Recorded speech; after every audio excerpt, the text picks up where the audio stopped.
Hello friends, welcome to Tukiwala brothers channel. My name is Abbas Tukiwala. मैं आपको इस वीडियो में आज फॉर्मेटेड इनपुट और आउटपुट जो सी लैंग्वेज में यूज़ होते हैं उसके बारे में आपको बताऊंगा कि किस तरह से आप अपना आउटपुट और किस तरह से आप अपना इनपुट फॉर्मेट कर सकते हो। आइए चलो देखिए हम। तो पहला है हमारा फॉर्मेटेड इनपुट आउटपुट में। ये फॉर्मेटेड इनपुट और आउटपुट क्या होता है, तो sometimes you want the output to be printed in the some particular format और read the input in the specific format. कि कई बार ऐसा होता है कि हमें आउटपुट अच्छी तरह से प्रॉपर फॉर्मेट में चाहिए डिज़ाइनिंग में, और अगर हमें इनपुट लेना है तो वो भी पर्टिकुलर फॉर्मेट यानी स्पेसिफिक फॉर्मेट में चाहिए, तो आप उसके लिए formatted input output operation use कर सकते हो। तो सी लैंग्वेज आपको formatted input output operation support करता है विथ द फंक्शन। आपको कोई और फंक्शन यूज़ करने की ज़रूरत नहीं है। आप स्कैनएफ और प्रिंटएफ यानी आउटपुट के लिए प्रिंटएफ और इनपुट के लिए स्कैनएफ बराबर वो फंक्शन में ही आप फॉर्मेटेड इनपुट आउटपुट ऑपरेशन कर सकते हो। तो पहला है फॉर्मेटेड आउटपुट। तो फॉर्मेटेड अगर आउटपुट करना है फॉर इंटीजर नंबर के लिए, अगर आपको इंटीजर नंबर प्रिंट करना है प्रॉपर फॉर्मेट में, तो किस तरह से आप कर सकते हो। तो उसके लिए हम पहले %d यूज़ करते थे इंटीजर के लिए। आप यहाँ पे फॉर्मेटेड आउटपुट करना है आपको, तो वो इंटीजर के लिए आप %wd यूज़ कर सकते हो। तो w का मतलब होता है वीट ऑफ फिल, यानी जो भी आप नंबर देते हो नंबर कितनी वीट में प्रिंट होना चाहिए, यानी नंबर ऑफ कैरेक्टर्स बराबर। वीट का मतलब होता है नंबर ऑफ कैरेक्टर्स, कि कितने कैरेक्टर्स में वो प्रिंट होना चाहिए, वो आप यहाँ दे सकते हो। अगर आपने वीट ज़्यादा दे दी, समझो सपोज कि आपका नंबर है 12, तो उसमें दो ही डिजिट है 1 और 2। अगर आपने वीट ज़्यादा दे दी, जैसे कि आपने वीट 10 की दे दी, तो टोटल वीट आएगी 10 की और उसमें दो ही डिजिट पिन होने वाले हैं 12 बराबर 1 और 2। तो आगे की 8 कितनी होगी, 8 स्पेस ब्लैंक हो जाएगी बराबर।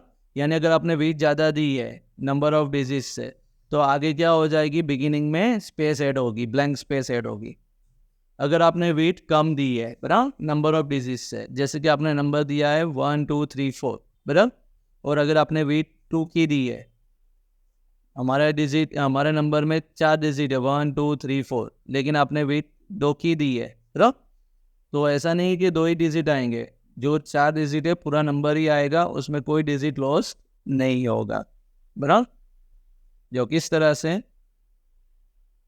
ये फॉर्मेटेड आउटपुट के लिए आप साथ में क्या यूज़ कर सकते हो, फ्लैग यूज़ कर सकते हो। जैसे कि इंटीजर के लिए अगर हम माइनस फ्लैग यूज़ करते हो, तो वो नंबर को क्या करेगा, लेफ्ट जस्टिफाई करेगा। यानी अगर आपका नंबर बाय डिफ़ॉल्ट क्या होता है, राइट जस्टिफाई होता है, तो अगर आपको लेफ़्ट साइड लाना है नंबर को, तो आप माइनस साइन लगा सकते हो। प्लस साइन किसके लिए यूज़ होगा, अगर हमें पता है कि नेगेटिव नंबर होता है तो आगे माइनस साइन आती है, लेकिन पॉजिटिव नंबर में हम प्लस साइन नहीं लिखते। लेकिन अगर हमें प्लस साइन दिखानी है, तो आप क्या यूज़ कर सकते हो, प्लस फ्लैग यूज़ कर सकते हो। इसी तरह से ज़ीरो बाय डिफ़ॉल्ट क्या होता है कि अगर आप वीट ज़्यादा देते हो नंबर से, तो आगे स्पेस आती है। अगर मुझे स्पेस नहीं चाहिए, वहाँ पे मुझे जीरो फिल करना है बराबर, तो आप क्या लगा सकते हो, उसके साथ जीरो फ्लैग लगा सकते हो। इसी तरह से हैज़ और हैज़ के साथ ओ लगा हो गया आप, तो ऑक्टल नंबर प्रिंट होगा, लेकिन ऑक्टल नंबर है इसलिए आगे जीरो लिखा आएगा। यानी जीरो क्या इंडिकेट करेगा कि ये नंबर हमारा डेसिमल में नहीं है, ऑक्टल नंबर है। इसी तरह से आप हैश के साथ अगर एक्स यूज़ करते हो, तो आपको हेक्साडेसिमल नंबर प्रिंट करेगा, लेकिन आगे क्या लगाएगा, 0x लगाएगा, इंडिकेट करने के लिए कि वो नंबर हमारा हेक्साडेसिमल है। इसी तरह से हैश के साथ आप क्या यूज़ कर सकते हो, ई एफ और जी यूज़ कर सकते हो, यानी वो आपको फ्लोटिंग वैल्यूज़ यानी रियल नंबर्स प्रिंट करेगा बराबर।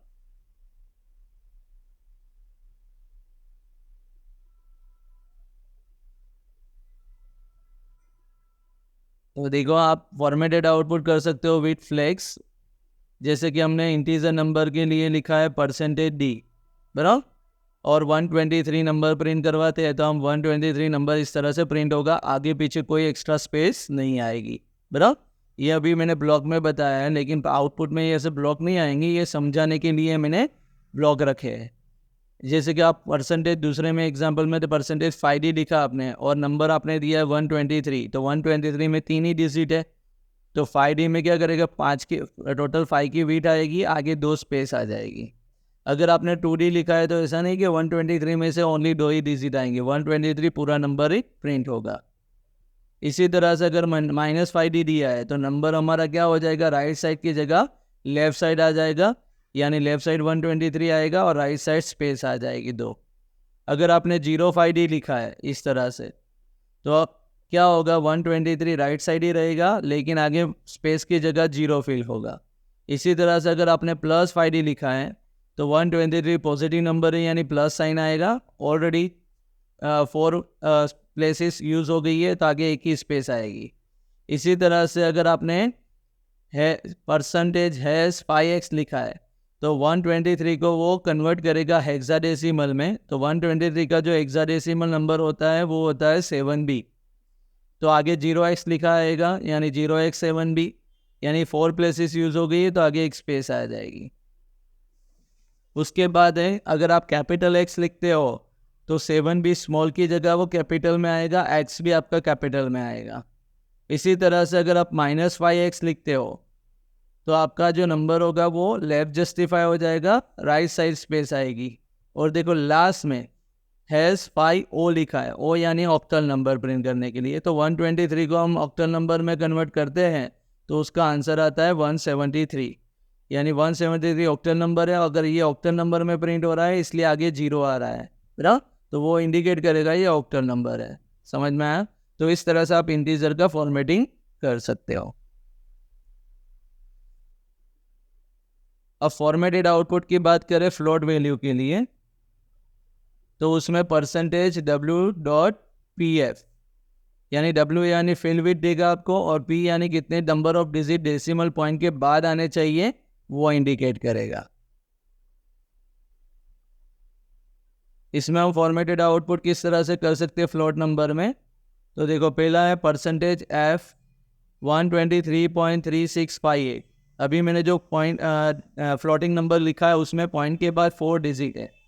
तो बाय डिफॉल्ट सी लैंग्वेज में क्या होता है कि पॉइंट के बाद 6 डिजिट होते हैं, बराबर। अगर आपने 4 डिजिट रखे हैं तो बाकी के 2 0 ऐड हो जाएंगे पीछे, तो इस तरह से आपका नंबर प्रिंट होगा। लेकिन अगर आपने 7.2f लिखा है यानी वीट आपकी 7 की हो जाएगी और पॉइंट के बाद 2 डिजिट यानी 123.3658 में से 58 कट हो जाएंगे और 58 5 से ज़्यादा है, बराबर, तो आगे वाला जो डिजिट होगा उसमें +1 हो जाएगा, यानी आपका नंबर आएगा 123.37। अब ये नंबर में आपकी 6 प्लेसेस यूज़ हो रही है तो आगे एक स्पेस आ जाएगी क्योंकि वीट हमारी 7 की है। अगर आपने -7.2 लिखा है तो नंबर लेफ्ट साइड हो जाएगा और राइट साइड स्पेस आ जाएगी।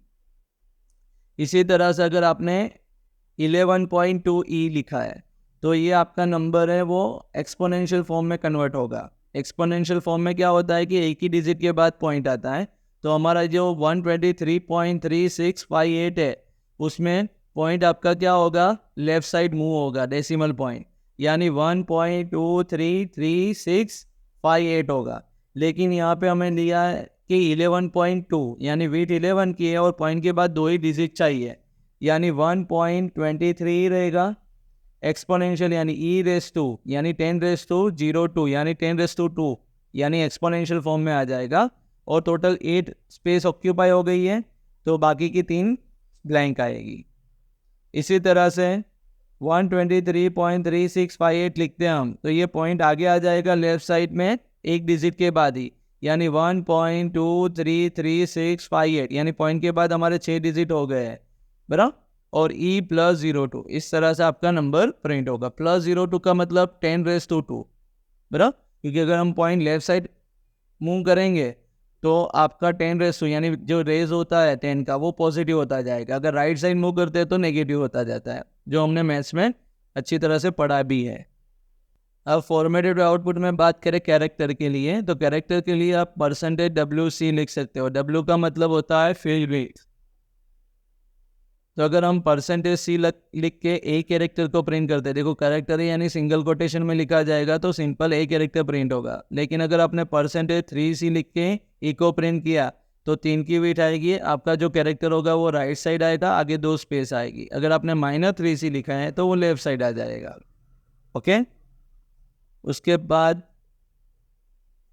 स्ट्रिंग के लिए आप %W.PS लिख सकते हो, जैसे फ्लोट में लिखते हैं लेकिन यहाँ W यानी फिल विद होता है और P यानी नंबर ऑफ डिजिट नहीं होता डेसिमल पॉइंट के बाद।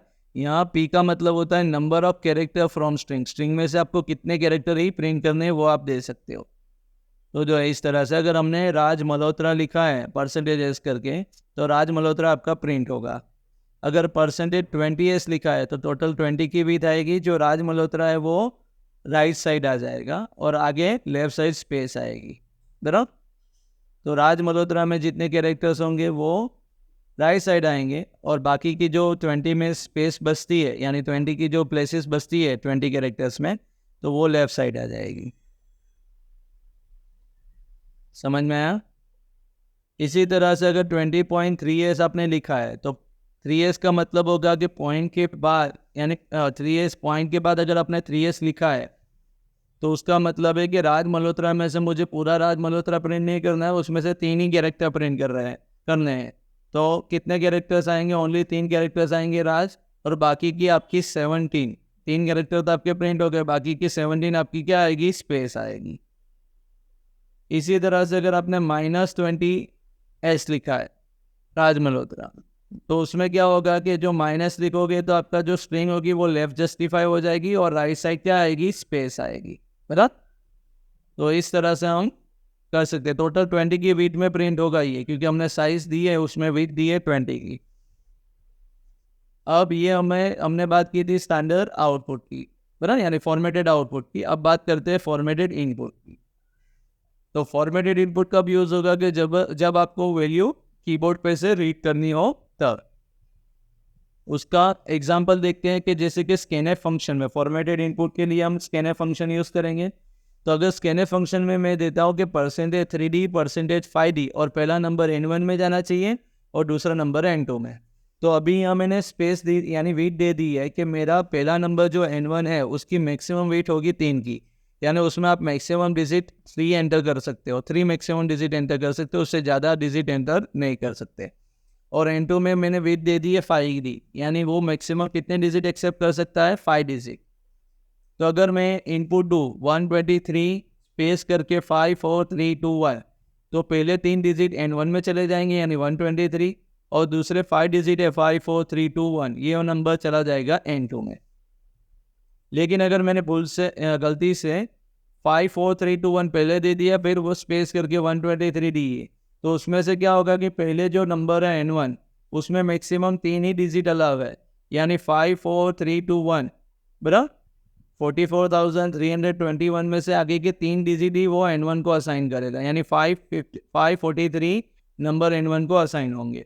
और आप बाकी के 2 डिजिट यहाँ पे बचे हैं और बाकी के 3 डिजिट यहाँ पे और बीच में स्पेस है। अगर ये बीच में स्पेस है तो ये एक सडन नंबर नहीं है, तो आगे के जो 2 डिजिट है 21 वही असाइन होगा n2 में।